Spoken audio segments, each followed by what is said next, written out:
Colony വാണങ്ങൾ എന്നൊരു വിളിയുണ്ട്. അതെ, നിങ്ങൾ ഇന്നും ആ ഒരു കൊണഞ്ഞ ആ ഒരു ഇടുങ്ങിയ മുടിയിലെ ഓരോ നരകളിലും ജാതി വിഷം മാത്രമാണ് നിങ്ങൾ കൊണ്ടുകിടക്കുന്നത്. നാവിന്റെ തുമ്പിൽ നിന്നും വിഷമല്ലാതെ നിങ്ങളുടേതായിട്ടൊന്നും വമിക്കുന്നതായിട്ട് ഞാൻ. അനിഹിലേഷൻ ഓഫ് കാസ്റ്റ് അല്ല നിങ്ങളുടെ ഉദ്ദേശം. നിങ്ങളുടെ ഉദ്ദേശം കാസ്റ്റിനെ നിലനിർത്തുക എന്ന്. കോളനിയിലായിപ്പോയ ആൾക്കാർക്ക് വലിയ ജോലികൾ കൊടുത്ത് അവരൊക്കെ സ്വന്തം കാശ് മുടക്കി സ്ഥലം മേടിച്ച് വീടുകൾ വെച്ച് അവരെ കുട്ടികളെയൊക്കെ ഉയർന്ന നിലയിൽ പഠിപ്പിച്ച് അങ്ങനെ നാട്ടിൽ ഒരുപാട് വ്യവസായശാലകൾ കൊണ്ടുവന്ന് അവർക്കും ജോലികളൊക്കെ കൊടുത്ത് അങ്ങനെ ഒരു സാമൂഹ്യ ഉന്നമനമല്ല നിങ്ങൾ ഉദ്ദേശിക്കുന്നത്. നിങ്ങൾ ഉദ്ദേശിക്കുന്നത് ഇവിടെ ഈ പാവങ്ങളാണ് നമ്മൾ ഈ കാണുന്ന ബിവറേജിന്റെ മുന്നിൽ നിരന്നു നിൽക്കുന്നതിൽ കൂടുതൽ. നേരെ ജാതി അധിക്ഷേപങ്ങൾ എങ്ങനെയെങ്കിലും ഇവർ സൃഷ്ടിച്ചെടുക്കും.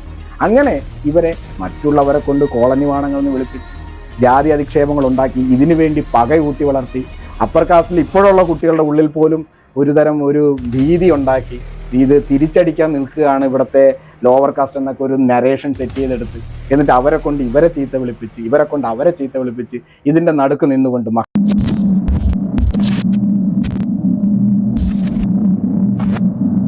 നമ്മൾ കേരളത്തിൽ ജീവിക്കുന്നവരെല്ലാം തന്നെ ജനനം മുതൽ മരണം വരെയും മരണാനന്തരവും ആചരിക്കുന്ന ചടങ്ങുകൾ മതപരമാണോ ജാതീയമാണോ?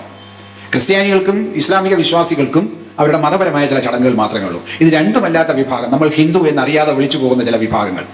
ഹിന്ദു എന്നൊരു മതമൊന്നും ഇല്ലെന്നാണ് ചരിത്ര പണ്ഡിതന്മാർ പറയുന്നത്. ശരിയുമാണ്. കാരണം ഈ കാളിദാസൻ ഹിന്ദു ആയിരുന്നില്ല, ശങ്കരനും ഹിന്ദു ആയിരുന്നില്ല. ഹിന്ദു എന്നുള്ള പദപ്രയോഗം വരുന്നതിന് മുമ്പാണ്. അതൊരു ഭാഷാപരമായ ഉച്ചാരണ ഭേദം കൊണ്ട് വന്നു പോയതാണ്. സിന്ധു സകാരമില്ലാത്തത് കൊണ്ട് ഖകാരം പ്രയോഗിച്ചതാണ്.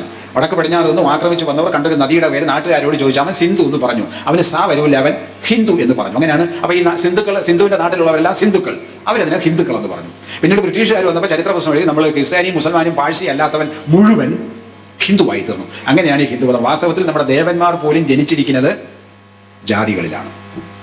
ജാതി വ്യവസ്ഥ വരുന്നതിന് മുമ്പ് ജനിച്ചവൻ ഇപ്പോഴും ഉണ്ട്. അവരൊന്നും അപ്പം ആരാധിക്കുന്നു. അവരിപ്പോൾ ജീവിച്ചിരിപ്പില്ല. ഇന്ദ്രൻ എവിടെയെങ്കിലും ജീവിച്ചിരിപ്പുണ്ട്? ഇന്ദ്രൻ ക്ഷേത്രമുണ്ടോ? എൻ്റെ അറിവിലില്ല. ഇന്ദ്രൻ ജാതി വ്യവസ്ഥ വരുന്നതിന് മുമ്പ് ഉണ്ടായതാ. ബ്രഹ്മാവ്, ഇത് മുഴുവൻ അങ്ങനെയുള്ള പ്രശ്ന പണിയാണ് ഈ പണിയെല്ലാം ചെയ്തു വെക്കുന്നത്. ബ്രഹ്മാവ് ഇല്ല, അത് പണ്ടേ ഉണ്ട്, ജാതി വ്യവസ്ഥയ്ക്ക് മുമ്പാണ്. പ്രൊഫസർ വി കാർത്തികേയൻ സാർ മണിക്കൂറുകളോളമായിട്ടുള്ള പ്രസംഗമായിട്ടാണെന്ന് തോന്നുന്നു. ഇതിലൊരു 6 മിനിറ്റോളമുള്ള ഒരു വീഡിയോയാണ് ഞാൻ കണ്ടത്. നമുക്കൊന്നും പറയാനില്ല. പുള്ളി വളരെ വിദഗ്ധമായി പല അഭിപ്രായങ്ങൾ പറയുന്നുണ്ട്. നമ്മുടെ ജാതീയത, ജാതി വരുന്നതിന് മുൻപുണ്ടായിരുന്ന ദൈവങ്ങൾ, ഇന്ദ്രൻ, ബ്രഹ്മാവ്, ഇവരൊക്കെ ജാതി വരുന്നതിന് മുൻപുള്ള ദൈവങ്ങളാണ്. ജാതി വന്നതിന് ശേഷം ശ്രീരാമൻ ക്ഷത്രിയ കുലജാതനാണ്, കൃഷ്ണൻ യദുകുലജാതനാണ്. ഉത്തർപ്രദേശിൽ അത് ബാക്ക്വേർഡ് കാസ്റ്റാ. മഹാഭാഗ്യം. അങ്ങനെയൊക്കെ പറയോ ഇല്ലയോ എന്ന് അറിയാൻ പാടില്ലായിരുന്നു. അങ്ങനെ പുള്ളി നമ്മൾ പറയുന്നു കാളിദാസൻ ഹിന്ദു അല്ല, എല്ലാവർക്കും അറിയാം. ശങ്കരനും ഹിന്ദു അല്ല, എല്ലാവർക്കും അറിയാം. ഇതൊന്നും എൻ്റെ വിഷയമല്ല കേട്ടോ. ഇതൊക്കെ നമുക്കറിയാലോ. ഇതൊക്കെ നമുക്കറിയുന്ന കാര്യം തന്നെ. കാർത്തികേയൻ സാർ കുറച്ചു ജാതിയൊക്കെ ഉൾപ്പെടുത്തി ഞാൻ ഹിന്ദു മതത്തിനെ അങ്ങ് പരിഷ്കരിച്ച് പുളുത്തിക്കളയാം എന്നൊക്കെ പറഞ്ഞ പുള്ളിയുടെ ഒരു ഇതാണ്. പുള്ളി ചിലപ്പോൾ എൻ്റെ അഥവാ ഞാൻ ഈ സംസാരിക്കുന്ന ആരെങ്കിലും കേൾക്കുമ്പോൾ അവർ വിചാരിക്കും ഇവൻ അങ്ങ് പഴയതിലോട്ട് പോകാം എന്നൊക്കെ ചിന്തിക്കുന്നതാണെന്ന്. എനിത്തിങ് എൽസ്, നമ്മുടെ പരമ്പര അതിലുണ്ടായിരുന്ന ജാതിയെന്ന് നമുക്ക് ഇനി തള്ളിക്കളയാനില്ല. ഇതൊക്കെ സംഭവിച്ചു. അപ്പൊ പുള്ളി പറയുന്നത് ശങ്കരൻ ഹിന്ദു അല്ല, കാളിദാസൻ ഹിന്ദു അല്ല. പുള്ളി അതിൻ്റെ ഇടയിൽ ഇസ്ലാം മതത്തിനെയും ക്രിസ്തു മതത്തിനെയും അങ്ങോട്ട് പുകഴ്ത്തി. അവിടെയാണ് നമുക്ക് ഇടിക്കുന്നത്. മറ്റൊന്നിനെ വെച്ച് താരതമ്യം ചെയ്യാൻ ക്വാളിറ്റി ഞാൻ ഒരു മതത്തിനും കണ്ടിട്ടില്ല കേട്ടോ. അങ്ങനെ താരതമ്യം ചെയ്യാനുള്ള ക്വാളിറ്റി ഒന്നും ഒന്നിനുമില്ല. പിന്നെ V Karthikeyan sir, professor V Karthikeyan സാറിനും അറിയാവുന്നത് തന്നെയാണ് യേശുക്രിസ്തു ജനിച്ചത് ക്രിസ്ത്യാനിയായിട്ടല്ല. യേശുക്രിസ്തുവിന്റെ അച്ഛനും അമ്മയും ക്രിസ്ത്യാനിയായിട്ടല്ല. മുഹമ്മദ് നബി മുസ്ലിമേ അല്ലായിരുന്നു അല്ലേ? മുഹമ്മദ് നബിയുടെ അച്ഛനും അമ്മയോ അവരും മുസ്ലിം അല്ല. ഇതൊരു പരമമായ സത്യമാണ്. അങ്ങനെ ലോകത്തിൽ മതങ്ങൾ ആവിർഭവിക്കുന്നു. മതങ്ങൾ ഈ വളരെ വിശാലമായ ചിന്തയിൽ നിന്നും വളരെ ഇടുങ്ങിയ ഒരു ചിന്തയിലേക്ക് ഒതുങ്ങുന്ന ഒന്നാണ് അല്ലേ? നിങ്ങൾ തന്നെ ആലോചിച്ച് നോക്കൂ. ഇദ്ദേഹം പറയുന്ന 3 മതങ്ങൾ, ഒന്ന് ഇസ്ലാം, ക്രിസ്ത്യൻ, പാഴ്സി. ഈ പാഴ്സി എന്ന് പറയുമ്പോൾ പഴയ പേർഷ്യയിൽ നിന്നുള്ള സൗരാഷ്ട്രക്കാർ, സൊറോസ്ട്രിയൻ റിലീജിയൻ ദീപമാണ് അവരുടെ ഒരു അടയാളം എന്ന് പറയുന്നത്. അവരൊരു ഏകദൈവ വിശ്വാസത്തിൽ ഉള്ള ആൾക്കാരാണ്. അപ്പോ ഇങ്ങനെ ഏകദൈവത്തിലേക്ക് ആൾക്കാരെ ചുരുക്കി. പിന്നെ ഇവരാണ് ഈ മതവർഗീയത കൊണ്ടുവരുന്നത്. മതഭ്രാന്ത് വന്നത് ഈ മതങ്ങൾക്കാണ്. സാറ് പറഞ്ഞത് കറക്റ്റാ. ഹിന്ദു എന്നൊരു റിലീജിയൻ ഇല്ല. പലരും അത് പറയുമ്പോൾ ഹിന്ദുക്കൾക്കൊരു ഉൾക്കിടിലമുണ്ടാവും. അയ്യോ ഞങ്ങൾ മതമല്ലേ? പൊന്നളിയ, അതാണ് നല്ലത്. മതത്തിന് മാത്രമേ മതഭ്രാന്തുള്ളൂ. ഇവർ പറയാറുണ്ട് മതവർഗീയത, മതഭ്രാന്ത്, എന്നിട്ട് പറയും ഹിന്ദു മതവും അല്ലാന്ന്. അപ്പൊ നമ്മൾ രക്ഷപ്പെട്ടില്ലേ? മതങ്ങൾക്ക് മതഭ്രാന്തുണ്ട്. അവരുടെ ദൈവങ്ങളെ വിശ്വസിക്കാത്തവൻ നരകത്തിൽ പോകും. അവരുടെ ദൈവം പറഞ്ഞതനുസരിച്ച് ജീവിക്കാത്തവർ നരകത്തിൽ പോകും. ഈ ഏകദൈവങ്ങളുടെ ഏറ്റവും വലിയ ടെൻഷൻ കൊലപാതകങ്ങളോ മോഷണമോ ഇതൊന്നുമല്ല, മറ്റു ദൈവങ്ങളെ ആരാധിക്കുന്നത്. ഞാനല്ലാതെ വേറെ ആരുമില്ല. ആരായി പറയുന്നത്? പ്രപഞ്ചം മുഴുവൻ സൃഷ്ടിച്ച ഒരു ദൈവം നെഞ്ചത്തടി നിലവിളിയായിട്ട് നടക്കുക. ഞാനല്ലാതെ വേറെ ദൈവമില്ല. ഞങ്ങളെ ഇവിടെ ആൾക്കാർ വന്നു. അപ്പോൾ സിന്ധു നദീ തീരത്തിൽ വന്ന് ഇത് ഏതാ നദിയെന്ന് ചോദിച്ചു. അപ്പോൾ ഇവിടെയുള്ള തദ്ദേശീയർ അത് സിന്ധു നദിയാണെന്ന് പറഞ്ഞു. അങ്ങനെ സാകാരം വരാത്തതുകൊണ്ട് ഹാകാരം ചേർത്ത് ഹിന്ദു എന്ന് വിളിച്ചു. അവർക്ക് സാ ഇല്ല അത്രേ. അവർക്ക് സാ ഇല്ലാത്തതും വള്ളി ഇല്ലാത്തതും പുള്ളി ഇല്ലാത്തതും ഞങ്ങളുടെ തെറ്റല്ല സാർ. ഞങ്ങളടുത്ത് വന്ന് ഇവിടെ ആരെങ്കിലും വന്ന് ഞങ്ങളെ ഹിന്ദു എന്ന് വിളിക്കണമെന്ന് ഞങ്ങൾ ആരോടും ചോദിച്ചിട്ടുമില്ല. അതായത് മതങ്ങളുണ്ടായി, മതവർഗീയതയുണ്ടായി, മതവിദ്വേഷമുണ്ടായി, മതങ്ങളിൽ ചേരാത്തവനെ ക്രൂരമായി കൊല്ലണമെന്നുള്ള ആശയമുണ്ടായി, തൻ്റെ മതങ്ങളിലേക്ക് വരാത്തവനെ, തൻ്റെ ഈ ഏകദൈവത്തെ വിശ്വസിക്കാത്തവനെ തലകൾ വെട്ടിയരിയണമെന്നും അവർ സ്വയം വിശ്വസിച്ചു. അങ്ങനെ ഒരു കൂട്ടം മതഭ്രാന്തന്മാർ വന്നിട്ടും അവരുടെ മതത്തിന് കീഴടങ്ങി കൊടുക്കാത്ത വിഭാഗത്തെ അവർ സിന്ധു നദീതടത്തിൽ കണ്ടതുകൊണ്ട് സാകാരം വരാച്ചതുകൊണ്ട് ഹാകാരം ചേർത്ത് ഹിന്ദു എന്ന് വിളിച്ചു എന്നേ ഉള്ളൂ. അതാണ് ഹിന്ദു, ലോകത്തിന്റെ മൊത്തം മതങ്ങളുടെ ദൈവം അല്ലെങ്കിൽ മാതാവ് എന്ന് പറയാവുന്ന ഒരു വലിയ റിലീജിയൻ. ഇത് ഇവരിപ്പോൾ ആഫ്രിക്കയിലുള്ള അടിമകളാക്കിയില്ലേ? നിങ്ങൾ പറയുന്ന നിങ്ങളുടെ ഈ ഏകദൈവം, സങ്കുചിത ദൈവം, അത് വന്നിട്ട് ആഫ്രിക്കൻ അടിമകളാക്കി അവരെല്ലാരും കൺവേർട്ട് ചെയ്തു. ഇവിടെ വന്നപ്പോൾ അവർക്ക് കൺവേർഷൻ അത്ര വലിയ തോതിൽ നടന്നില്ല. ശക്തമായ ചെറുത്തുനിൽപ്പുകൾ ഉണ്ടായി. സാറ് തന്നെ ഒന്ന് ആലോചിച്ച് നോക്ക്, ആഫ്രിക്കൻ ഗോത്രവർഗം എത്രത്തോളം ഫോർവേഡ് ആയിരുന്നു. അവരെന്ന് വെച്ചാൽ അവരുടെ ആയുധങ്ങൾ, അവരുടെ യുദ്ധ രീതികൾ, അവരുടെ കോട്ടകൾ, കൊത്തളങ്ങൾ, അവരുടെയൊക്കെ ഭരണ വ്യവസ്ഥയൊക്കെ വളരെ നിസാരമായിരുന്നു. സിമ്പിളായിട്ട് മിഷണറിമാർ വന്നിട്ട് നിന്നെപ്പോലെ നിന്റെ അയൽക്കാരനെ സ്നേഹിച്ചോളാന്ന് പറഞ്ഞപ്പോൾ ഇവർ വിചാരിച്ചല്ല അടിപൊളി ബുക്ക്, ഇപ്പൊ അയൽക്കാരനെ സ്നേഹിക്കുന്നത് കണ്ടോണേന്നും പറഞ്ഞുകൊണ്ട് ഈ പാവങ്ങളെല്ലാവരും കൂടെ ഈ മിഷണറിമാരുടെ പുറകെ പോയി. മിഷണറിമാർ അവിടെ കൂടെ ഇരുന്ന് ഭക്ഷണം കഴിച്ചു. മിഷണറിമാർ അവർക്ക് പലതും കാണിച്ചു കൊടുത്തു. കാര്യം ഇവർ പരിഷ്കൃതരാണ്, മറ്റൊരു വളരെ ശിലായുഗത്തിലുള്ള ആൾക്കാരാണ്. അങ്ങനെ മക്കളെ നിങ്ങളെല്ലാവരെയും നമ്മൾ രക്ഷിക്കാം, ഞങ്ങളുടെ ബുക്ക് കണ്ടില്ലേ, നിന്നെപ്പോലെ നിന്റെ അയൽക്കാരനെ സ്നേഹിക്കണം, ശത്രുവിനെ സ്നേഹിക്കണം, പാപിയെ വെറുക്കാനല്ല പാപത്തെ വെറുക്കാനാണ് പറഞ്ഞിരിക്കുന്നത്. It's a great God. ഇവരാണെങ്കിൽ ഏതോ മുതലയുടെ തലയോട്ടിയും പിന്നെ മീനിന്റെ തലയോട്ടിയും കുരങ്ങന്റെ തലയോട്ടിയൊക്കെയാണ് ഇവർ ആരാധിച്ചുകൊണ്ടിരുന്നത്. അത് അവരുടെ വിശ്വാസം.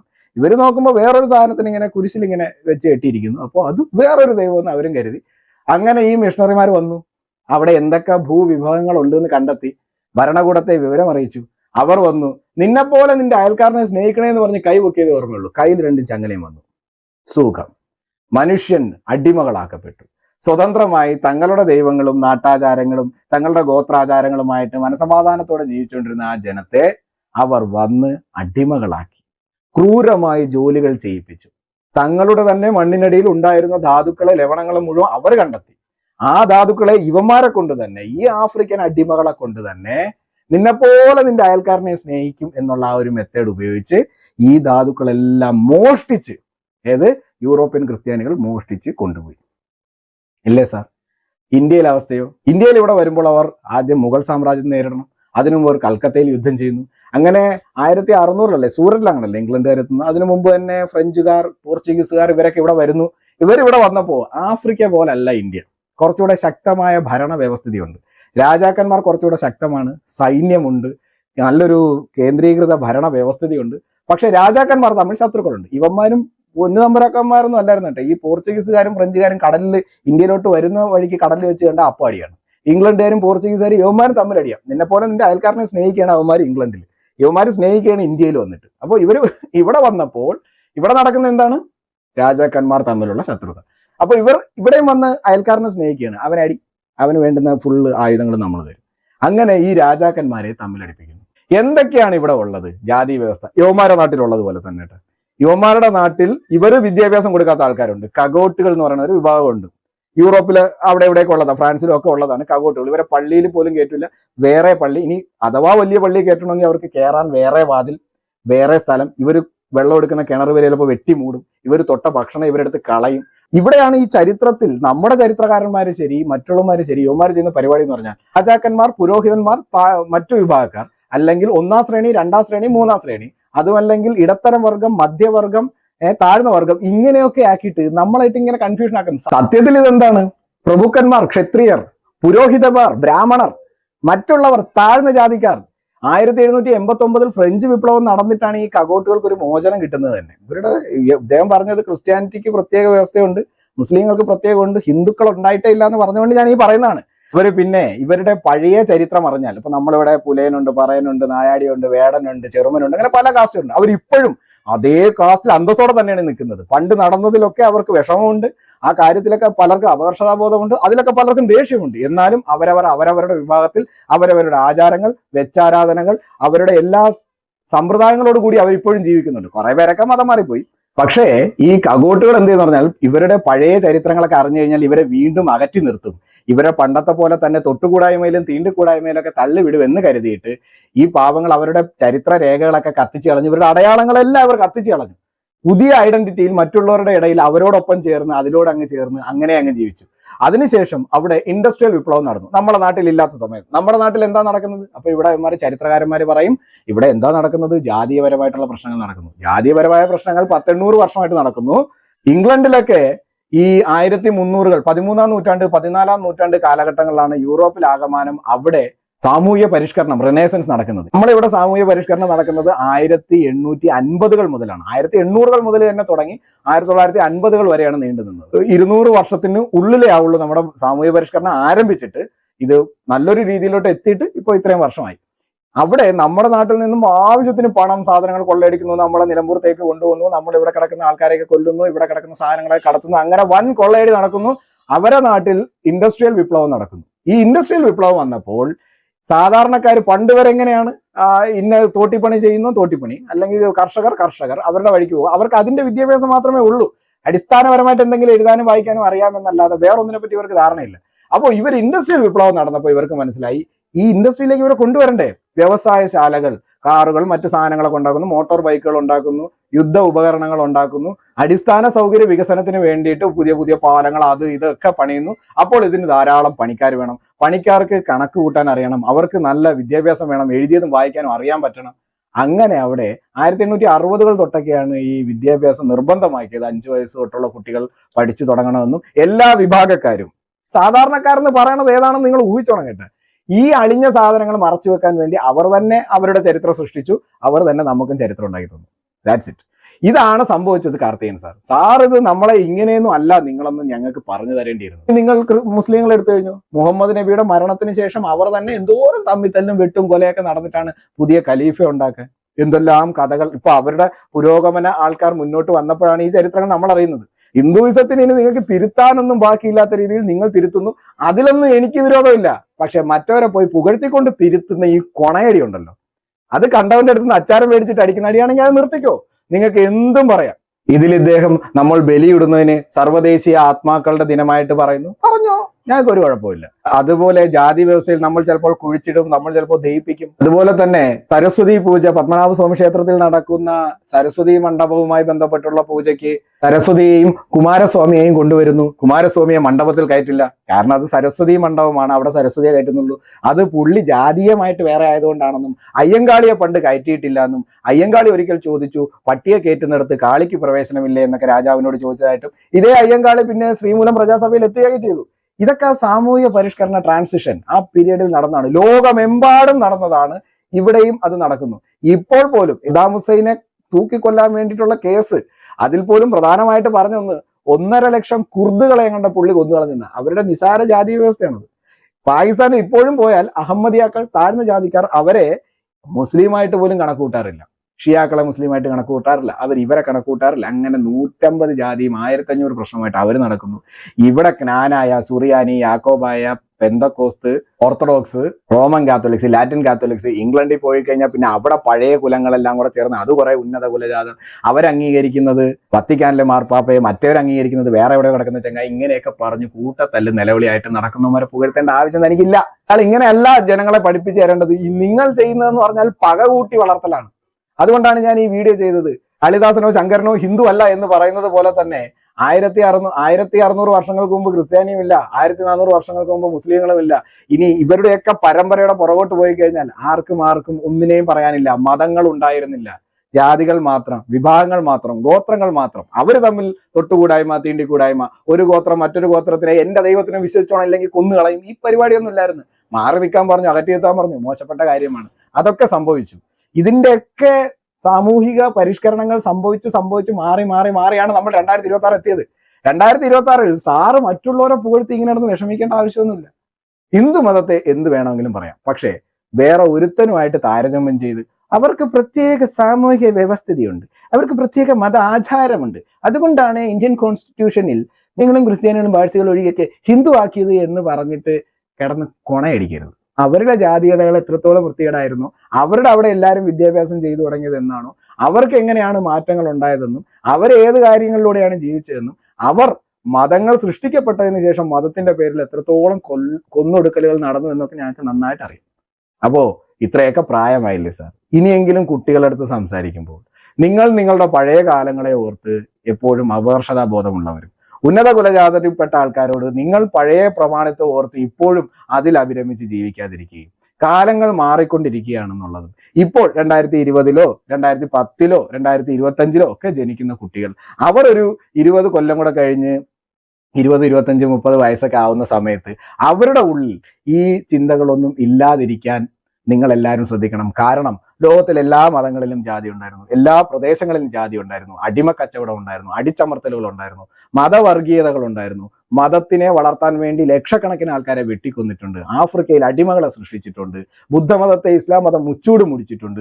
ഇത്തരം ചരിത്ര സത്യങ്ങളൊക്കെ അങ്ങ് പറയാം. അതുകൊണ്ട് അതിനെക്കുറിച്ച് ഓർത്ത് മുസ്ലിങ്ങളോടോ ഇതിനെക്കുറിച്ച് ഓർത്ത് ക്രിസ്ത്യാനികളോടോ മറ്റതിനെക്കുറിച്ച് ഓർത്ത് ഹിന്ദുക്കളോടോ ഒന്നും നിങ്ങളാരും പകവെച്ച് പുലർത്തണ്ട. ലോകം ഇങ്ങനെയാണ് സഞ്ചരിക്കുന്നത്. ആക്രമണങ്ങൾ, അടിച്ചമർത്തലുകൾ, കീഴടക്കലുകൾ, ഒറ്റപ്പെടുത്തലുകൾ, അകറ്റി നിർത്തലുകൾ, ഇങ്ങനെയൊക്കെ നടന്ന് മനുഷ്യൻ ഇന്ന് 2026-ൽ ഈ ആൻഡ്രോയിഡ് യുഗത്തിൽ എത്തി നിൽക്കുകയാണ്. ഇങ്ങനെയാണ് സാർ പറഞ്ഞു കൊടുക്കേണ്ടത്. അല്ലാതെ നിങ്ങൾ ഇന്നും ആ ഒരു കൊണഞ്ഞ ആ ഒരു ഇടുങ്ങിയ മുടിയിലെ ഓരോ നരകളിലും ജാതി വിഷം മാത്രമാണ് നിങ്ങൾ കൊണ്ടു കിടക്കുന്നത്. നാവിന്റെ തുമ്പിൽ നിന്നും വിഷമല്ലാതെ നിങ്ങളുടേതായിട്ടൊന്നും വമിക്കുന്നതായിട്ട് ഞാൻ കാണുന്നുമില്ല. നിങ്ങൾ സ്പർദ്ധ വളർത്തുന്നു.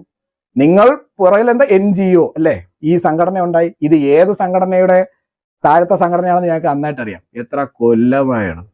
എന്നിട്ട് എന്താ ഇവിടെ ഒരു കൊണയടിയും തന്നെ കൊണ്ടൊന്നും നിർത്താൻ പറ്റാത്തത്? നിർത്തലല്ല നിങ്ങളുടെ ഉദ്ദേശം, അൻഹിലേഷൻ ഓഫ് കാസ്റ്റ് അല്ല നിങ്ങളുടെ ഉദ്ദേശം. നിങ്ങളുടെ ഉദ്ദേശം കാസ്റ്റിനെ നിലനിർത്തുക എന്നത് മാത്രമാണ്. അതിന്റെ പേരിൽ വൈരാഗ്യം ഉണ്ടാക്കിയിട്ട് അതിന്റെ പേരിൽ കോളനികൾ സൃഷ്ടിച്ചിട്ട് ആ കുട്ടികളുടെ ജീവിത നിലവാരം ഉയർത്താതെ അവരുടെ മാതാപിതാക്കൾക്ക് നല്ല നല്ല തൊഴിൽ സാധ്യതകൾ നേടിക്കൊടുത്തുകൊണ്ട് അല്ലെങ്കിൽ പുതിയ വ്യവസായശാലകൾ കൊണ്ടുവന്ന് കോളനിയിലായിപ്പോയ ആൾക്കാർക്ക് വലിയ ജോലികൾ കൊടുത്ത് അവരൊക്കെ സ്വന്തം കാശ് മുടക്കി സ്ഥലം മേടിച്ച് വീടുകൾ വെച്ച് അവരെ കുട്ടികളെയൊക്കെ ഉയർന്ന നിലയിൽ പഠിപ്പിച്ച് അങ്ങനെ നാട്ടിൽ ഒരുപാട് വ്യവസായശാലകൾ കൊണ്ടുവന്ന് അവർക്കും ജോലികളൊക്കെ കൊടുത്ത് അങ്ങനെ ഒരു സാമൂഹ്യ ഉന്നമനമല്ല നിങ്ങൾ ഉദ്ദേശിക്കുന്നത്. നിങ്ങൾ ഉദ്ദേശിക്കുന്നത് അവരെല്ലാം ഒരു പ്രത്യേക ഏരിയയിൽ ഇടുക.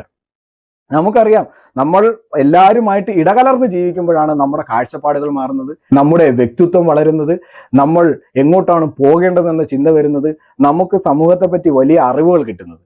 ഇവരിങ്ങനെ ഒറ്റപ്പെട്ട ഒരു സ്ഥലത്ത് നടക്കുമ്പോൾ കോളനികളുടെ അവസ്ഥയൊക്കെ നമുക്ക് എല്ലാവർക്കും അറിയാം. ഇവരൊക്കെ എന്താ പറയുക, പലപ്പോഴും അച്ഛനമ്മമാർക്ക് വിദ്യാഭ്യാസം ഉണ്ടാകത്തില്ല. ഇവരൊക്കെ ഒരു കുട്ടികളെയൊക്കെ ഒരു 8ാം ക്ലാസ് 9ാം ക്ലാസ് ആകുമ്പോൾ തന്നെ പല ചെക്കന്മാരും ജോലിക്ക് പോയി അധ്വാനിക്കാൻ തുടങ്ങും. ഇവർക്ക് പൈസ കിട്ടുമ്പോൾ അവർ ആ പൈസ കൊണ്ട് അറുമാദിക്കും. പലരും മദ്യപാനികളായി മാറുന്നുണ്ട്. നേരത്തെ നിങ്ങൾ ഉദ്ദേശിക്കുന്ന ഉന്നത കുലജാതരുണ്ടല്ലോ, അവർ മദ്യപിക്കാത്തവർ, ഇവർ മദ്യപിക്കുന്നവർ എന്നല്ല നാം ഉദ്ദേശിച്ചത്. അവരും മദ്യപിക്കുന്നുണ്ട്, അവർ പണവും ഉണ്ട്.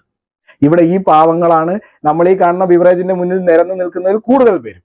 എനിക്കറിയാലോ, ഞാനൊക്കെ അതിൻ്റെയൊക്കെ അടുത്തൂടെ ജസ്റ്റ് മിസ്സായി പോയ ആളല്ലേ. എനിക്കറിയാലോ എൻ്റെ കൂട്ടുകാരെ.